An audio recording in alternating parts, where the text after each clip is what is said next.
Hey everybody, welcome back to Mid-Card Mania. I'm Daniel, and as you can see, joined by Steve Teddy Bear, because the real Steve just flaked out. But you know, I'm not gonna lie, I'm kind of glad he flaked out on this one because I can have complete, total control. Because I'm an egomaniac at the end of the day, anyways. And today we are doing we're gonna find out who the Mid-Card Maniac of 1990 is. That's right, we're taking all the winners from the matches we have reviewed from 1990 and we put them in a single elimination tournament. And yeah, we got 12, so 12 potential people to be the Mid-Card Maniac of 1990. We're going to run through the list real quick. We got the American Dream, Dusty Rhodes, Animal, Beautiful Bobby, Big Van Vader, Hulk Hogan, Jake the Snake Roberts, Ricky Morton, Rugged Ronnie Garvin, Sapphire, Sweet Stan, and Tommy Rich. So there you guys have it. And Steve Tabor, are you going to oppose me at all, or do I have to lay the smackdown on you? No, Daniel, you go right ahead. I agree with everything you say. Well, thank you, Stephen Teddy Bear. It's not necessary, but it's much appreciated. All right, so let's go ahead and kick things off. We're going to start things off right off the bat with the American Dream, Dusty Rhodes, and Animal. Which one had the better 1990? I'm going to say Animal. I mean, one of the top tag team, talents, tag teams ever. But 1990, they dominated not just NWA, but then turned around, came to WF, and did the same thing. Like they shot straight to the top. So I gotta say Animal because Dusty. Don't get me wrong, and this is the Dusty Rhodes I like. Like if you give me all the Dustys lined up throughout the years, his yellow and black polka dotted American Dream run, American Dream. Dude, that run, the best. Even though when you look at it on paper, it was a shitty run. Like he didn't win a whole lot. He got beat quite a bit.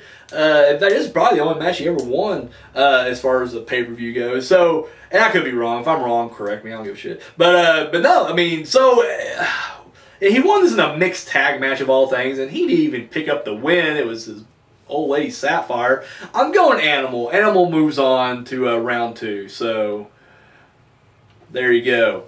I could have filled this whole thing out before I started this shit. You know what? It's alright. I'm going to write it anyways. Alright, up next we got Beautiful Bobby against Big Van Vader.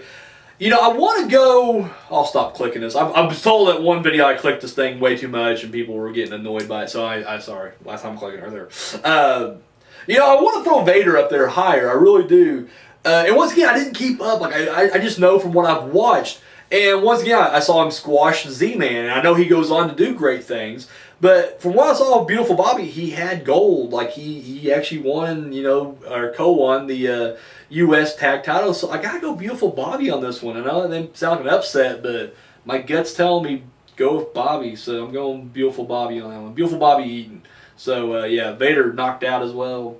We got Hulk against Hulk Hogan. I gotta go Hogan just because, he is like the only main eventer rocking the Mid-Card Mania right now. It's always surprised when he's actually on this list, but it's like, it is what it is. But yeah, came in world champion, went out, working his way up back to the world title. So yeah, I'm going Hogan. And that's nothing against Hulk, but I love the Road Warriors, I do. But I gotta go Hogan on that one. Jake the Snake Roberts versus Ricky Morton. Fuck Ricky Morton. That was one of the worst matches I ever watched.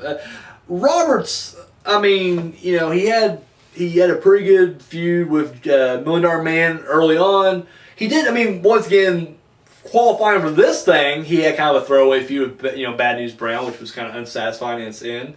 But then he entered like one of my favorite feuds of just pro wrestling in general was when he got blinded by Rick Martel. 90 was a good year for him. It really was. Whereas Ricky Morton and Rock and Roll Express, I don't know. Maybe it was, maybe it wasn't. They didn't have any tag titles as far as I can see.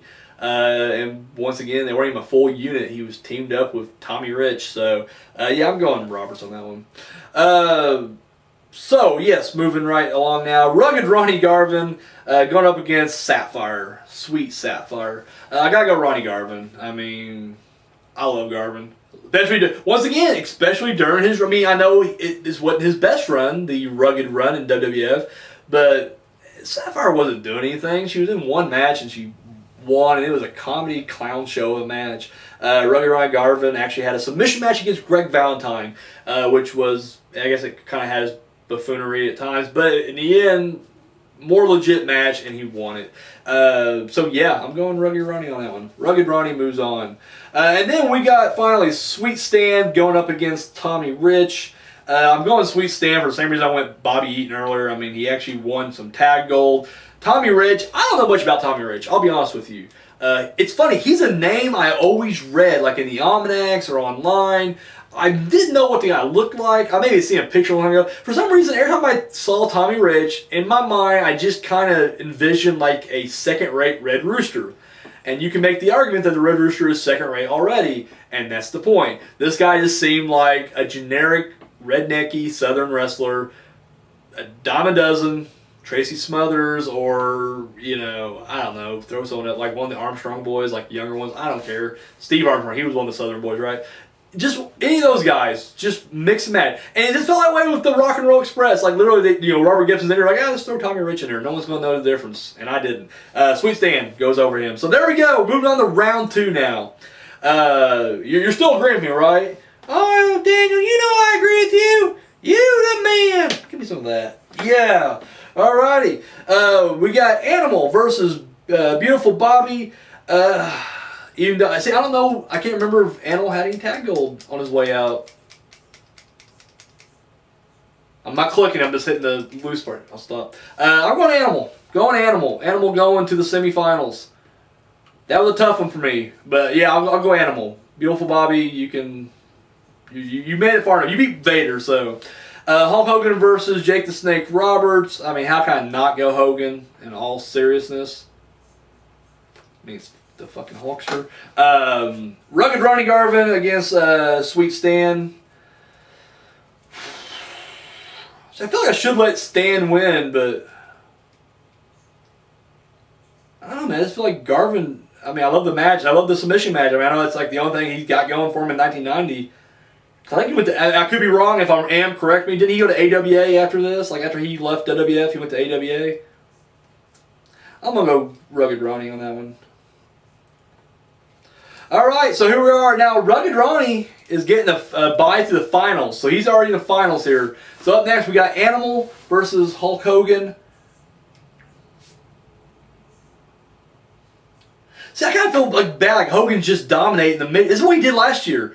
Or, you know, the 89 tournament we did, that me and this guy did.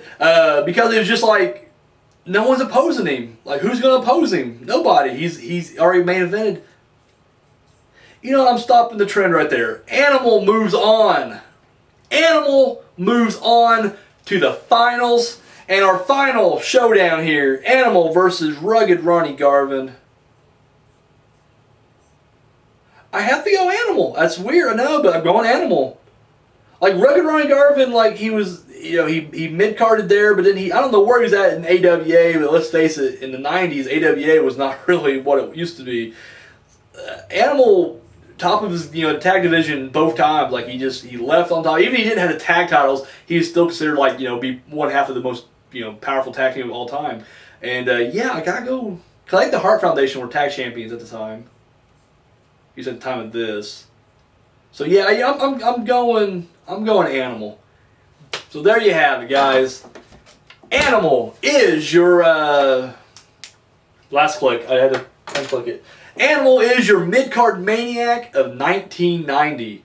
And I just remembered Hulk was the 1987 or 88 Mid-Card Maniac as well. So you know what? Yeah, that feels about right. That feels good right there. What do you think, Stephen Taybear? Well, you know what? It was a long road. It was a hard-fought one for Animal, but I think he deserves it. Oh, right on. Yeah. So there you guys have it. Mid-Card Maniac, Animal, 1990. Let me know who you would have thrown in there. Maybe your bracket would have turned out a little differently. I don't know. Let me know down there. And that's all I got. Guys, thank you so much for watching. Tune in next week. we start a brand new year, 1991, and we kick things off with the Royal Rumble. So that's all I got, guys. Thank you for watching. Till next time.